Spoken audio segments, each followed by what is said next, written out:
Ekenekwa ngị Igbo ndị ọma na-ege ntị asị m ịbụrụ onye Igbo n'ọbụla na-ege ntị asị m ụtụtụ ọma efifie ọma ebe ọ bụ nọ na-ene na anyị asị m ma gị udo dịkwara gị dịkwara ezinụlọ gị na onye ọbụla ya dị gịnị ya dị ogologo ndụ na-arụ isi ike. N'ụbọchị nke taata enwe vidiyo mfụ biko kwunu ewekwana iwe asị na ndị mgbe gboo na-aghọ agụ ka njikọ ekwu ihe because na anụbụgo m story anụnwa before mgbe anyị na-eto eto asị na ya bụ ọnọkata mmadụ aghọ agụ ghọọ ọdụm jee na be ndị ilie tagbuchie anụ tagbuchie ọkụkọ ka ọ wee gosi gị na gịnị mee na gịnị a na-abụ mee gịnị ada ama aka. Mana I didn't pay much attention to that video. Mana mgbe m bịazi fo across this video this awada dị na-ekwu okwu onwe sị na ya ahụ ekwuru mgbe gboo onyanwa bụ ihe na-eme kịta onyanwa bụ ihe na-eme because na I don't see the reason ya bụ anụ kata sị na mmadụ ghọrọ agụ na mmadụ aghọghị agụ. Mana achọrọ m ka unu burugodo ụzọ nene this video unu necha ya onwe ihe unu ghọtazikwa adadị ya nwa na-ekwu ịkabarụtila ya na comment section. I will also suggest biko na watch kwa na subscribe na drop a comment again and also continue to like this video because we are back to give it to you the way unu siwe megine siwe marubu aye ogembo. So biko na necha video kabaro subscribe on this channel godin afambo okenye ụkọchukwu ose blowa Reverend Father Fidelis Okechukwu Onwudufo ụkọchukwu na n'ime ogbe. Tata achọrọ m ikwu gbasara eshishi na-eme anyị na ọ na-efute ọnụ m dị eshishi ọ bụrụ ichi echi ọ bụrụ echichi na nke a na-echi mmadụ echi nọ nke a bụ mmadụ ịghọrọ anụ ọfịa. Mmadụ ịghọrọ anụ ọfịa a na-akpụ ya isi eshishi isi eshishi isi eshishi. Ụfọdụ gasị kekwa nke bụ mmadụ ịghọ anụ ọfịa. N'oge gboo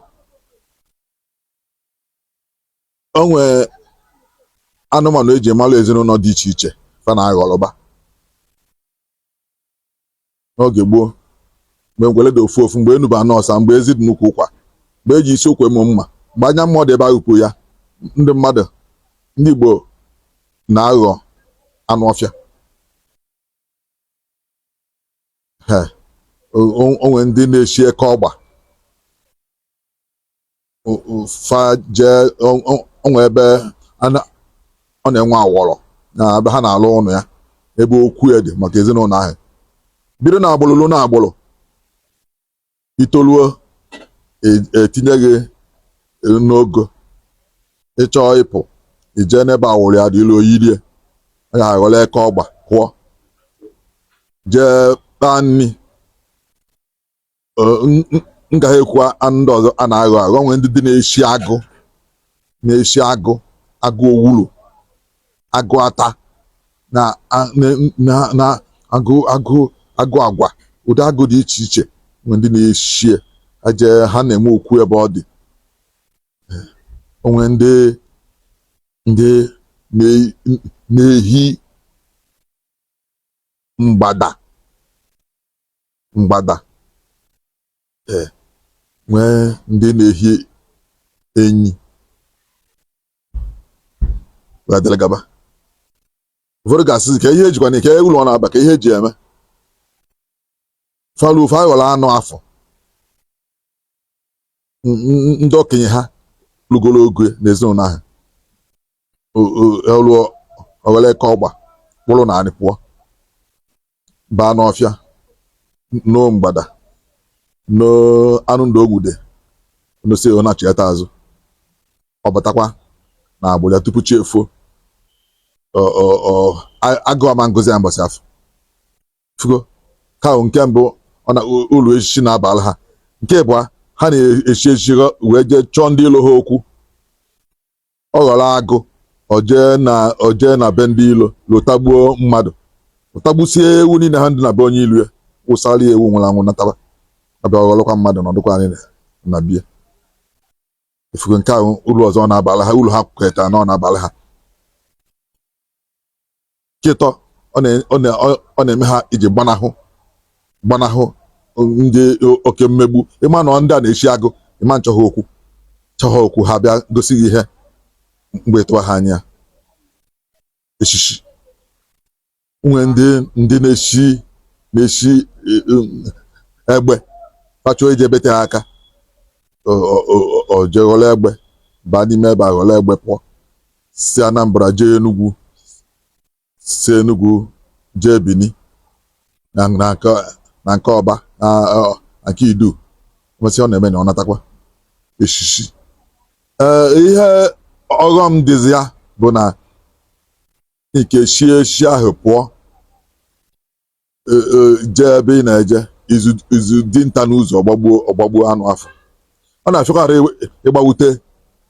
anụ eshiri eshi ịgba ya egbe ọ na ndị mmadụ sị ọ dịka eshi anụ eshi na mgbada a ka m na-agbata ya mana ọ dịka eshi ya eshi na ọ dịka onwe onye nọ n'ime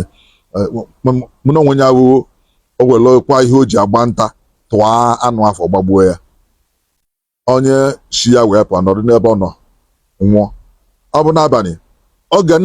ga na-arakwala n'ime ebe ọ dị n'anyị mana ọpụgo ị na-emeti ọma mbini ganyekwa na mgbe o ji anata elu nwunye osi hapụ ya nọ na-arahụla nwunye ya amagolo ebe o jebe mgbe o ji anata elu ọbata mana ọ nwezi mgbe ọ ga-abụ oluzie ọbata ha ama na nsogbu adịkwa na onye ọ na-agbagharịba achọbụ ya ma nwe ego ihe meenụ ma egbugo ya ebe o jebe ma o jekwudo uke n'ebe o jere onye na-achọ onye ọ ga-egbu na-achọ onye ga-egbu isi anụ emechazi n'oge nke anyị ndị na-eshie oge ụka bịazi oge emesịrị chọpụtawazịa na ọghọm dị ya na-akarị uru ọ na-abụ ụfọdụ na-eje were mebisie ihe nke ọjọọ ya were na-achọzi okwu fele were na-egbu mmadụ were na-eme ihe enweghị isi ndị Igbo were nwanyị wee rapụbịa mgbe ụka ji bịazi akwụsịghị mana ọ ka nwee ndị ka nwere okwu ya mana ndị ochie anụ ya dịkwazị akụziri ya ndị ọfụ nwega ofu ma ịbụọ ma ịtọ ndị fọdụ ụnụ mana nnukwu nna nụ ya ka dị ndụ ama nkwa egwu ya ndị agba ọfụ ka igwe ya ndị agba ọfụ gwa ha otu esi eme ya ịma na alụ ya eme ha bụzi ha ebula amamife dị otu anyị ihe na ife ha ji eme ya nke mgbe ọ na-enwe okwu nke ebe ọ na-enwe akwụkwọ dị n'ọfịa anyị ji akpata chọọ ịpụ iji akpata akwụkwọ nke unu nke eji eme nke unu ịkpata ya ifikọ ya mee ya otu esi eme ya yile ọwụla agụkụ unu na-esi iwere akpụ ya ị na-arụ gị akpụ ya ekenye n'ime okwu ebe ahụ ihe na-arụ ijewala anụ ahụ anya adị na bie ọwụ na-eke ọgba chile akpọ eke ọgba dị ebe ahụ yile tee ihe ahụ pụọ ọbụna mgbada chile akpọ mgbada yile tee ihe ahụ ijewala ijicha ịnapụta mana emechazizi onwezi afụfụ na ọghọm bịa karịrị akarị ụfọdụ nkwa ihe a emelụọ ya unu nwee nke unu na-enwe ịmana ya ọ bụ na unu na-eshi mgbada ịmali anụ mgbada unu ama nchọ mgbada okwu nwere ya oge ngwa anụ ga ịmaghị ma mgbada ma ọ anụ ọbara ịmali anụ ọfịa egota n'afịa ịma mma anụ ihe ọ bụ maka ihuke lie ọbụna anụ mgbada amị n'ọkụ ịma mma o mebiela gị ihe ngwa afọ mgbe okenye ụkọchukwu ọsọ ebụlụwa Reverend Fada Fidelis Okechukwu Ngodufọ ada n'ime ogbe amakwa m na-esi gị ya n'ile akịrị ihe efu so biko dododo ọ bụrụ na ịnụgo stori bifo ebe mmasị na mmadụ ghọrọ agụ bikos ka o si wee kọwaa ya asịkwa m ka m wetakwa dị vidio ka ọ daa bụ na aka asị na ọmụnwa ji aka m wee mee gịnị wee go up that story by myself na na-aghọta bikos o nwe ihe ya wee megideza ndị be anyị asị gị mba na ịdị ekwute ya gụwa bụ onye nke ji wee bụrụ onye nke ji wee mee gịnị nke ji wee na-ekwu onye mgbe na-asị biko ndị be anyị alaiki ka anyị were kene ya nwayọ ụfọdụ oge ka anyị were kene ya nwayọ onwe ihe na-agụtara mmadụ postu nwee ka ihe si wee gbagwoju gị anya inwe fonu ibe agụgụ you make your research or you check one of video you have related to that thing or when history you have related to that thing. So bikono durudu inenecha video bụ na nwere ihe ghọta na ya, you do your findings rather than ịbịa mee gịnị dị na-akpọ mmadụ iyi. Asị m ka udo dịrị nwoke, ka ọ dịkwala nwaanyị, ka ọ dị na mgbe ọzọ, ndị be anyị.